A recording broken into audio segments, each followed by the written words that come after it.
All right. I hope you guys are all excited for this is the Shantae Half Genie Hero precursor that's going down before the real deal right after this. This is Pong the next level, and you know, you may be familiar with the first level, but we're taking it up a notch with this run. I've got my homie Lumophile on the mic. Lumo, if you'd like to say hi. I just hope everyone has their spinning hats ready.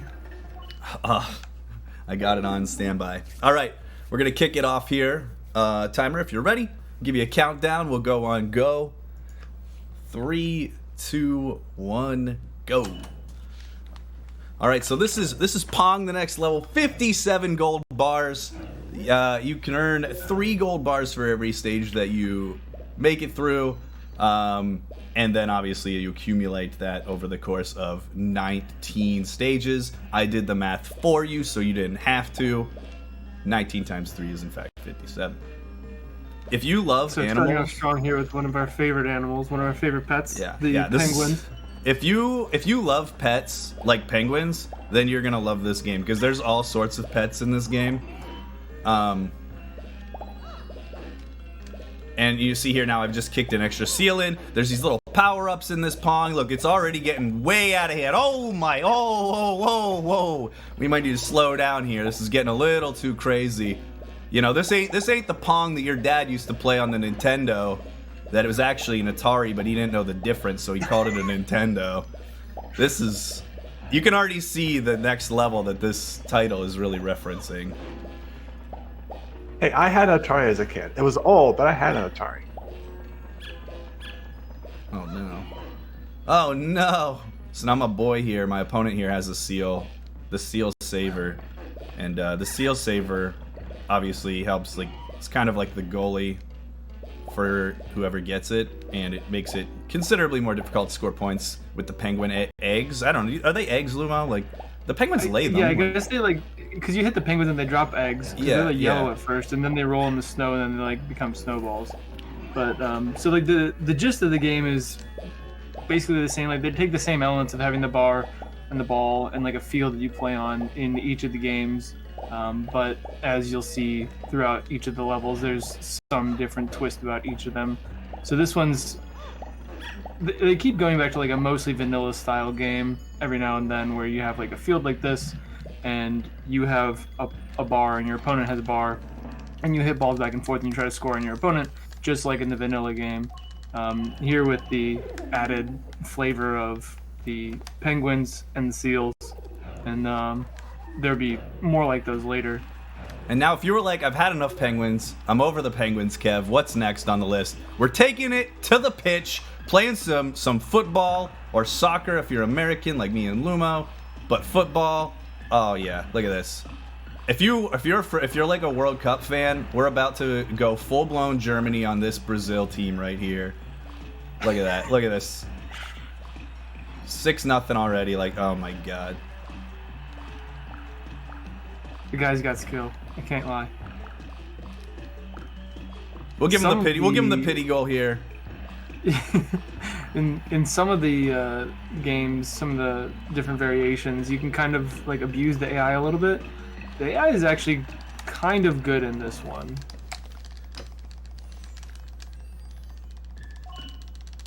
Oh, it's nice to see the snouts out, by the way. Thank you for the snouts in chat.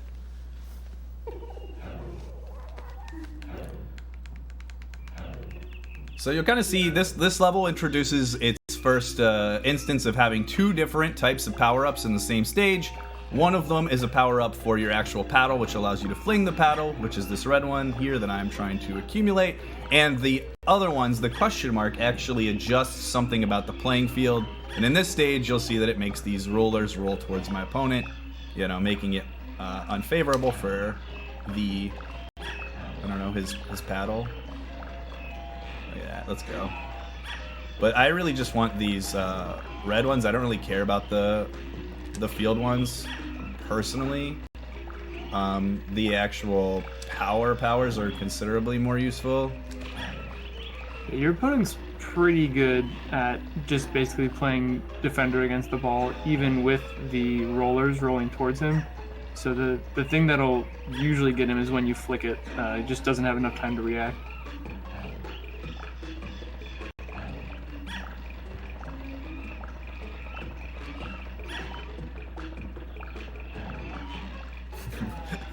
It's really awesome whenever the AI does things that are really dumb too. It makes me happy.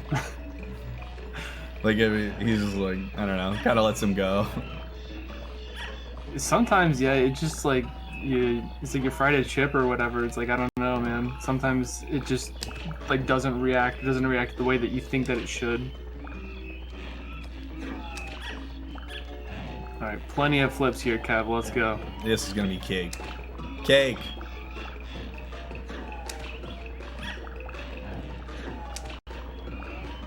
Cake.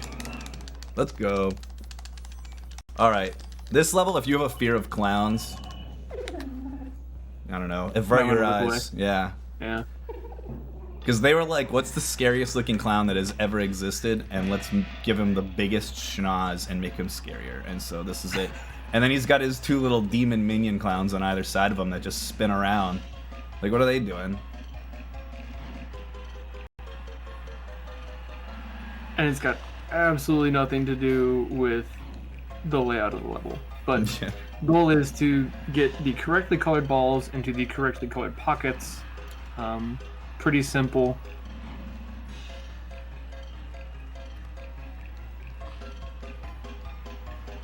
And the balls do always come out in the same order, so this one's basically scripted. You just do the same thing every time, it works every time. Yeah, that is one important thing to note about that stage is they are always in the same order, so there's no surprise. You can kind of plan, and there are both of the ones in the middle. You can just hard right or hard left, and it'll hit either middle one, regardless of what color it is. It'll go into the right one. The hitboxes are super weird. This is the first stage that gives you infinite power up, which allows you to grab the ball automatically and then, you know, throw it. Try to throw it past your opponent, and essentially all I try to do here is just get him caught going the wrong way, and then I bank it off this wall here past him. Try to do it as quickly as possible. Yeah, this is the first one where we really try to abuse the AI. You try to confuse in which direction you're going and which direction the ball is going. You can see a couple goals ago he was like way down at the bottom, expecting the ball to be down there, but that's not where Like that. Mutt shot it. Because it basically And just Mutt is in mirrors your fact the world movement. record holder, just improved his world record like a half an hour ago. Yeah, I did one warm-up run today. I haven't PB'd in this game in a long time. And then I had the record with like a 26 something, and then my warm-up run I beat that by like 20 seconds or so. So I was one run early for the hype run. I'm sorry. I tried. This stage is essentially you get like the ability to tilt the table towards your opponent, which obviously will make it considerably more difficult to defend. And my general strategy on this stage is to kind of bank my power-ups that I get early on, because if he gets one, then I can, and uses it, then I can immediately flip it from his offensive move to my own. Because it'll turn it not just back to the neutral, but the entire way towards him. This is one of the longest stages in the game often, because of the game kind of makes up for the speed that gets added in the tilt pace of the Pong balls by making the kickoff like kind of slow.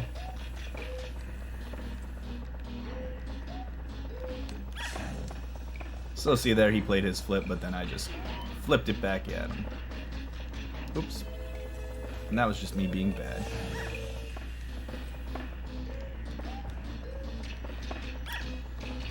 When I actually changed my Twitch username, I was gonna change it to Pong God Muttski, but it was already taken, so I just settled for Muttski.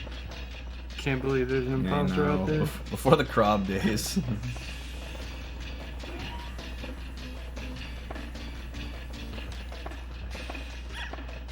Oh wow, that actually worked in his favor, didn't it?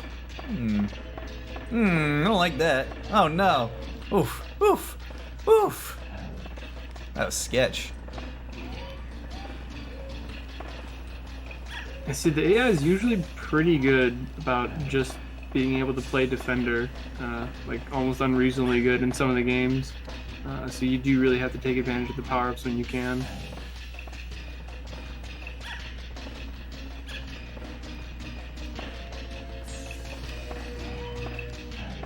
Yeah, but also I think we should make a point to shout out Midwest Speedfest for not being cowards and letting this awesome game in their marathon. I know it's intimidating to have such a juggernaut of gameplay in your marathon, so it's nice to see that someone was brave enough to take it on. So thanks, folks. Yeah, I can only imagine scheduling it. You know, where do you put a game of this caliber, right? Like it's so hard to lead up to this. It's so hard to follow it. It's like, where do you put it? Yeah. All right, we're hitting the water again. We're back in the pool here. If you were like, man, I really miss the seals from stage 1. They're back. They're back in action. This time they just want to play with some beach balls because, as everybody knows, that's what seals love. Beach balls and fish. And that's pretty much their life. So in this one, he has like a forceful hit, like a bounce power up. He can just kind of like bumper the balls up to the seals. And look how happy they are. They're just bonking them on their nose. It's fantastic.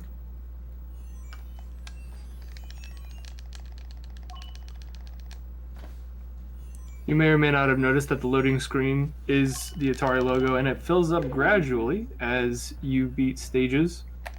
So there's only I guess depending on which way it's facing, it's supposed to be the left side of the logo filling up, being the first set, because there's 3 like difficulties of each game, and in 57 you just play the first difficulty of each game. This stage used to be one of the longest and most difficult stages for me to beat, and then I just accidentally discovered that the AI actually can only move like one move, and then once it's in position, it kind of locks itself there for a few seconds. So if you wait for him to make his move and then throw your ball, he just watches it, and he can't react in time because he has a delay between when he moves and gets into position and when he can go. And so it went from being one of the most difficult stages to one of the easiest, which is also true for what was the second most difficult stage later on. This stage, which is one of my favorites because hockey is like my favorite sport, I actually really struggled with this for a while. It would the time variances would be very, very long, but then my hombre Snezderday comes in hot with a brilliant strategy, which I love. And it has made the level considerably more winnable, which I am failing at right now, but, you know, it is what it is. I actually got into this run. I played this as a kid. I liked the game. I bought this while I was at a different event. I was running Final Fantasy... Or no, I was commentating Final Fantasy VIII at RPG Limit Break. I wasn't running it that year. And I picked this up for $3 at a used game store. Saw that it had a leaderboard, and I made it my goal for the rest of the marathon to get the world record in the game before the marathon was over. At the time, the record was like 32 minutes or something, and I got it down to 29, which was the dream, the live event dream. And so that's kind of how I got into the run, and then I just kind of do it occasionally. It gives me something fun to do. The game is great. Lumo is the only other person that I know personally that has ever run this game.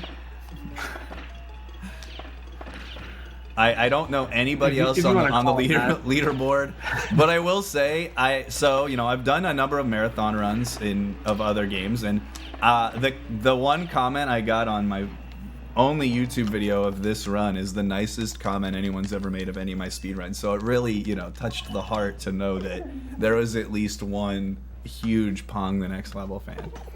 All right, it is time. Mutt crew, if you're around, let's get the FFs rolling for this croc stage, because this is the flattest croc in all of Pong. We got to save all these fishes from the crocodile here, because fish are friends. This stage is really tricky because you have to. The hitbox on the fish is very, very specific. You kind of like, if you just noticed there, I was kind of right next to him and still didn't get the fish. And if the croc gets to him, he eats your friend fish, and the fish is gone, and you lose. But it's very precise. You have to aim and then throw a very specific amount of power at the fish and kind of nail it. And the further it gets away, obviously, the longer it is to reset and try again. And I'm about to lose. And I'll have to try this one over like a bum. But it's alright because we just want more. We want more crocs in chat anyway. More F-pets.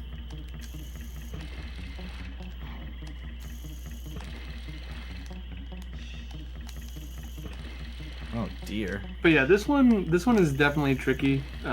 As Mutt hit on with the small strange hitboxes, but also if you're new to it, I'm sure it gets better over time. But if you're new to this, you might not actually really be able to tell just by looking at the paddle where exactly you're facing and just exactly how much power you're putting on it, because you gotta hold down the button to like sort of like wind back your cast to determine like how far you throw the bobber to get to the fish. And it's not always really easy to tell exactly how far it's gonna go. You kind of get a hang of it after a while though, but it's definitely not always intuitive. Oh no, if I lose this one, I'm gonna lose this one. No! I got all of the hard ones and I missed the easiest guy. Oh no. I'm the fish number one enemy right now.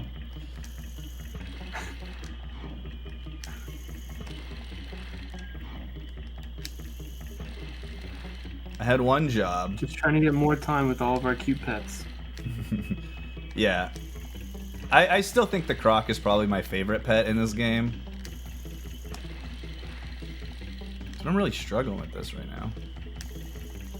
I mean, it's an extremely detailed, very high poly. It's just immaculate, you know. I swear. The work on that croc, it had to be at least like 10 minutes. Why can't I do this right now? I'm struggling, mates. It's alright, it's alright. We're fine. I don't know. I would say I have just lost this stage more times now than I have total in probably the last 2 years, but what can you do? He's a slick crocodile, okay? You know? He knows that there's a high octane game, and he knows that there's a lot on the line right now.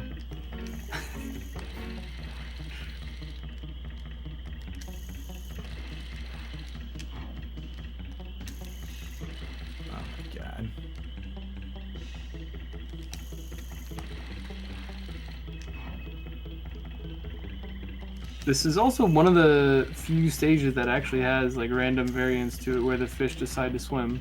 Yeah, they just gradually go outward, obviously, and if you miss, it pushes them a little bit further.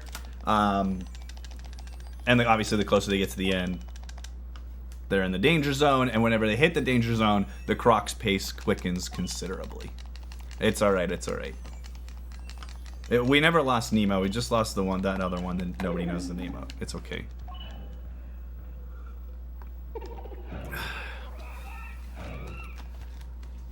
Alright, this is actually my least favorite stage in the game, I think. Again, you start with the same base permanent power-up of the, I don't know, catch and release power. I don't know what to call it. Catch and release, sure. And then you can also get the flings, which I'm obviously a big fan of. So I just try to accumulate as many of them as I possibly can.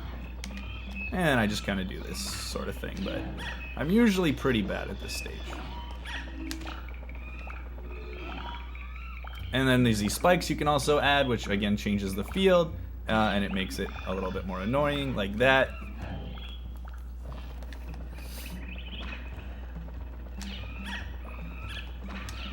The spikes also seem to have very strange, picky hitboxes. They don't always seem to be consistent. like times when you think the ball should hit the spikes, it might go through, and vice versa. Oh my gosh, Kev. All right, this is fine actually. Well, I didn't want that, but oh my goodness. Oh my god, dude. This guy's the real Pong god.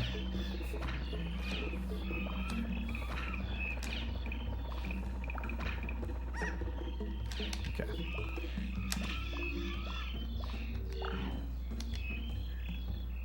Dude, I'm getting paylaid right now.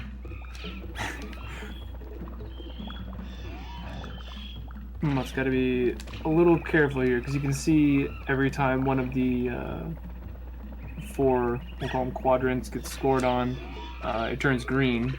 And if you make all of them green, hopefully we only see it on Mutt's side, but it gives you a little benefit. We'll leave it as a surprise, see if it happens. Yeah, I might be able to get it, but I don't want it.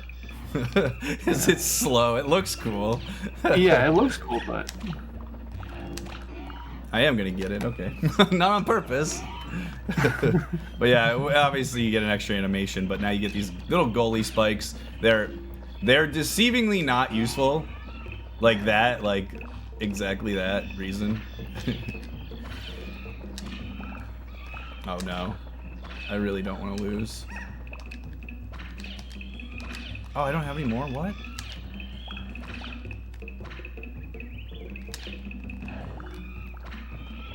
I need this.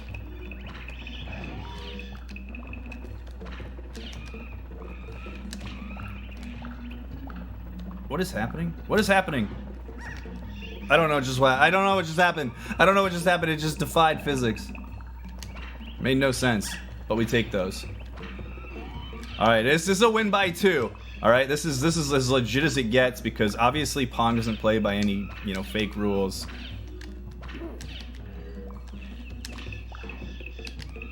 Look at this. Look at this. We're coming in hot. Let's go. Let's go. That is the most. I know you were just all on the edge of your seats. Me too. Don't worry. It was, you know, just try to put a lot on the line, you know. All right, here you go. Now this level is the most difficult level. You have to hit all these balloons, which sounds really simple, but it is like annoyingly difficult.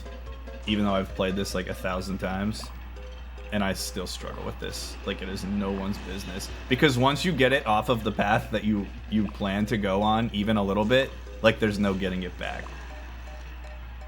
So then you just kind of have to figure out your path from there. And if you hit the edges will fall off, and that's how, the way you lose is if you lose all the edges, obviously, and then you're like that, and then you lose your ball. Are you kidding me? Can we hit this guy? Is that good? There we go. There we go. There we go. That's good. one of the things that's really tricky about that one is the field is a circle, so you end up like getting confused which direction you're going sometimes. Alright, this level is the other one that I said was the other most difficult level for me. You have to get all of the sheep to run in the middle by hitting them, but they can change directions. But I discovered that if you just let the ball fall off the edge, it resets right into your clutch. So then you can just hit the sheeps that are heading in there, make sure the ball doesn't go off, and then you can actually save the sheep from going off the edge, and then they'll just run back to the middle. So this went from also being one of the most difficult stages to being one of the most mindlessly easy stages. This would probably still be one of the most difficult stages if you weren't allowed to let the ball fall off, as you aren't in some games. Yeah. But they kind of give you a grace on that one. And if the sheep hasn't quite made it to the middle yet, and the ball falls off, he'll just keep cruising, so... Alright, let's do it. This stage actually has 2 power-ups you can get. That one that is lit up, plus the skull and crossbones, minus the crossbones, I guess. Which adds these little vortex things, which you can kind of use to stun lock him a bit if you hit it correctly like this and just, you know, punk him, because you know, I wouldn't claim that I'm smarter than AI, but I think I'm smarter than this AI. And he you know, in the last 6 points that just happened in like 12 seconds, he was unable to figure out what my strategy was. You know, he couldn't account for that, unfortunately. Oof. Yeah, this is definitely one of the games where the PS1 wasn't capable of calculating exactly the correct trajectory of the ball. We actually made a good play there. Coming out of the vortex. Okay, we just need one more. Uno mas, let's go. Yep. I don't know if you guys just saw that clip through my opponent, but that is just, you know, we just leave that go. We take those. All right, this is the most difficult stage in the entire run, mostly because it's largely out of my control. This is like the stage that's really late in the game, and you just hope for the best. It's called the Pong Ball, but I, for some reason, always think it's called Pong Ball Wizard, but it's not. I will argue that I think Pong Ball Wizard's a cooler name, and it really matches the aesthetic of the, you know, very motorcyclist to flame tattoo design that they have going on here. But like, look, I didn't actually get to do anything there. That's what I'm talking about. Like, so that was like, there's nothing I could do in that situation, which is what kind of sucks about this stage, is that sometimes you just can't do anything like that. Sometimes I would just reset and just start it over at this point and just chalk that up as a small time loss. But other times, like, you can try to go for it. But if you lose both of your first two balls really quickly, like that, to kind of bad patterns, it may just be in your best interest to just take an L and start it over and hope for a more favorable start. You can kind of bump the table and influence where the ball goes, so you can maybe try to get it into the center, you can get a handle on it, but it's really not like consistent. It doesn't, I don't know. It takes somebody smarter than either of us to understand how bumping the table works. And then there's like this weird glitch state you can get where the ball gets like locked on your paddle and then it launches at like 1 billion miles an hour for I don't know why. But it just happens sometimes. It's like a limit break, but for your Pong ball, and I don't know what causes it. Alright, so that was a good first ball, and now this one's gonna hit it anyway. So ideally, you know, you'd get them all down, and then you can just let it score on yourself, and then score on the way back. And, you know, it's pretty favorable if you have an extra ball. Alright, shoutouts to Glan. This is the Glan level, you know. This is as hard as it gets. So we go from that stage to an even harder stage. You gotta squeeze through these frogs here. Stuck the landing. Oh my gosh. It looks extremely chaotic, but again, this is another one of those that the frog movements are scripted. And Yeah. You just do the same thing every time. It works every time. Yeah. That stage is really easy. I could probably teach any of you how to do that in like 90 seconds. It looks very hard, though. It looks like you're threading a needle, but it's pretty favorable. All right, now this stage is really difficult, especially if you're really bad with I don't know, quick color ID. You kind of have to identify what color's coming out and then figure out, you know, how much oomph to put on it to put it into the one it goes on. And if you miss a single one, excluding the first one, they give you one freebie. You can miss the very, very first egg, but then after that, it's an automatic loss at any point. I think my biggest cause for concern is that I don't actually know why these... What? I thought I hit that. I don't know why these chickens' eggs are like wildly different colors from one another. And it's not like the same color egg comes out of the same hen. Like this one lays a blue one and then later it's like red. I don't know. I think that I've got a lot of questions about. But somehow there are exactly 3 of each color. Yeah, the symmetry in the world is just beautiful. Probably could have just let that one go, but... Oh, they're Easter eggs, okay. I got you. Okay, let's not. Armor. I think there's some kind of animal abuse going on here. I'm not really sure, but we'll set everything right in the world. Okay, that's probably the hardest one, is that one. The blue and the green. The rest of them aren't too bad. Again, I think red's next. Okay. Not to mention all the bangers in this game too. Okay, red's good. Blue is good. Good. Good. Alright. This level's for your hockey fans. This one's for you. I rename this split every year after whatever team wipes the Penguins out of the playoffs. So right now it's the Montreal Canadiens split. But last year it was the New York Islanders split because they swept the Penguins right off the ice, just like we're about to do with all of our Penguin friends here. Up, up. There we go. Very good start.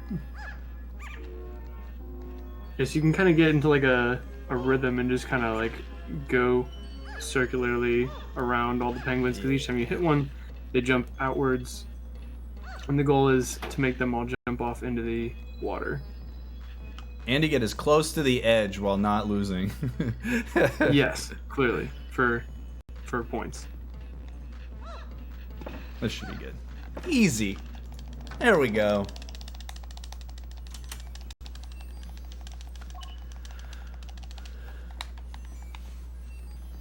They're actually Cadbury cream eggs.